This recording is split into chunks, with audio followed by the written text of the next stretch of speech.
नमस्कार दोस्तों, global latest में आपका स्वागत है। चलिए शुरू करते हैं आज की खास बातचीत। जब भी मुकेश अंबानी का नाम आता है तो जहन में तेल और टेलीकॉम ही आता है ना? पर अब उनका जादू सिर्फ यहीं तक सीमित नहीं है। जी हाँ, अब उनका एक नया फाइनेंशियल एम्पायर यानी वित्तीय साम्राज्य भी मुनाफे की राह पर चल पड़ा है। रिलायंस ग्रुप की ही कंपनी जियो फाइनेंशियल सर्विसेज ने हाल ही में एक ऐसी तिमाही रिपोर्ट पेश की है जिसने कह सकते हैं मार्केट में काफी हलचल मचा दी है। तो नंबर क्या है? इस तिमाही में कंपनी ने पूरे 695 करोड़ रुपए का जबरदस्त प्रॉफिट कमाया है। सुनने में तो ये एक बहुत बड़ा नंबर लगता है, और है भी।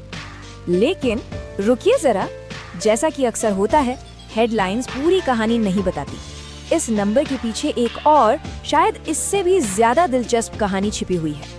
तो चलिए थोड़ा डीप डाइव करते हैं, इन नंबर्स को ब्रेक डाउन करके देखते हैं कि आखिर पर्दे के पीछे चल क्या रहा है। देखिए, जियो फाइनेंशियल सर्विसेज ने वित्त वर्ष 2025 के दूसरे क्वार्टर में 695 करोड़ का मुनाफा बनाया, ठीक है। लेकिन जब हम इसको पिछले साल के सेम क्वार्टर से कंपेयर करते हैं जो कि 689 करोड़ था, तो ग्रोथ कितनी हुई?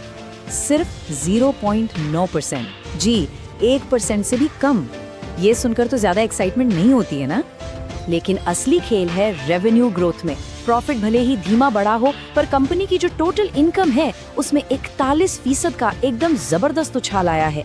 इनकम 668 करोड़ से सीधे 945 करोड़ तक पहुंच गई, और ये नंबर ये बताता है कि कंपनी का बिजनेस मॉडल असल में कितनी तेजी से एक्सपैंड कर रहा है। तो सवाल ये उठता है कि आखिर ये 41% की ग्रोथ आ कहां से रही है? इसके लिए हमें उनके बिजनेस मॉडल को समझना होगा। चलिए देखते हैं कि ये रेवेन्यू आ कैसे रहा है। देखिए, जियो फाइनेंशियल का मेन मिशन है इंडिया में एक कंप्लीट डिजिटल फाइनेंशियल इकोसिस्टम बनाना। मतलब एक ऐसी जगह जहां हर तरह की फाइनेंशियल जरूरत एक ही प्लेटफॉर्म पर पूरी हो जाए। सोच लीजिए, एक डिजिटल सुपरमार्केट, लेकिन पैसों के लिए। अभी कंपनी का फोकस 4 चीजों पर है: digital loans, insurance, payment solutions और इन्वेस्टमेंट प्रोडक्ट्स। बेसिकली वो सारी सर्विसेज जो आज के डिजिटल वर्ल्ड में हम सबके लिए जरूरी हैं। और ये तो बस शुरुआत है। आगे चलकर जियो मनी और जियो लोन जैसी सर्विसेज से इस इकोसिस्टम को और भी बड़ा बनाने का प्लान है। और उनकी स्ट्रैटेजी बिल्कुल साफ है। वो अपने रिलायंस जियो के विशाल टेलीकॉम नेटवर्क को एक लॉन्च पैड की तरह इस्तेमाल कर रहे हैं। सोचिए, उनके पास पहले से ही करोड़ों एक्टिव यूजर्स का बेस है। उन तक अपनी फाइनेंशियल सर्विसेज पहुंचाना कितना आसान हो जाता है ना?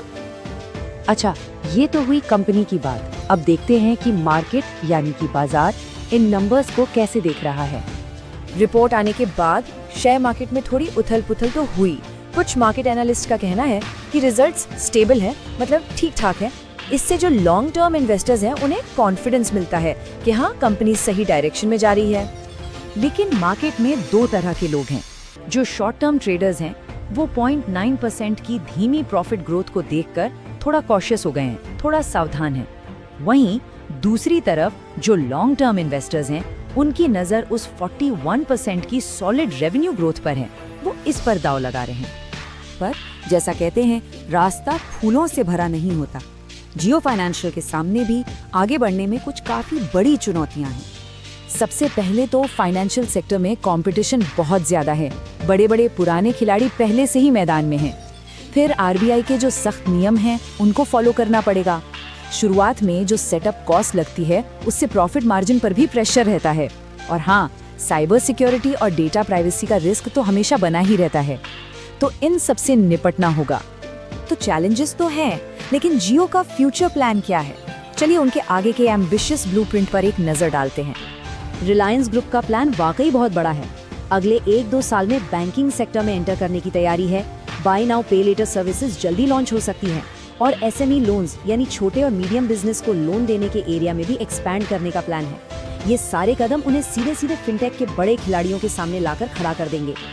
और अगर ये सब प्लान्स काम कर गए तो सोचिए, जियो फाइनेंशियल सीधे सीधे पेटीएम, बजाज फाइनेंस और एचडीएफसी जैसे इंडिया के बड़े फिनटेक जायंट्स को टक्कर देगा। ये मार्केट में एक बहुत बड़ी लड़ाई होने वाली है, इसमें कोई शक नहीं। तो इस पूरी चर्चा का आखिरी निष्कर्ष क्या निकलता है? यही कि प्रॉफिट के फ्लैट नंबर पर मत जाइए, असली कहानी उसके नीचे छिपी है।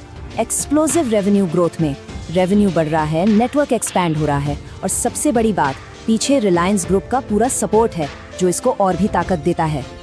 तो आखिरी और सबसे बड़ा सवाल यही है, क्या जियो फाइनेंशियल रिलायंस की अगली बड़ी सक्सेस स्टोरी बन सकता है? क्या आने वाले कुछ क्वार्टर्स में ये वही जादू दिखाएगा जो जियो टेलीकॉम ने दिखाया था?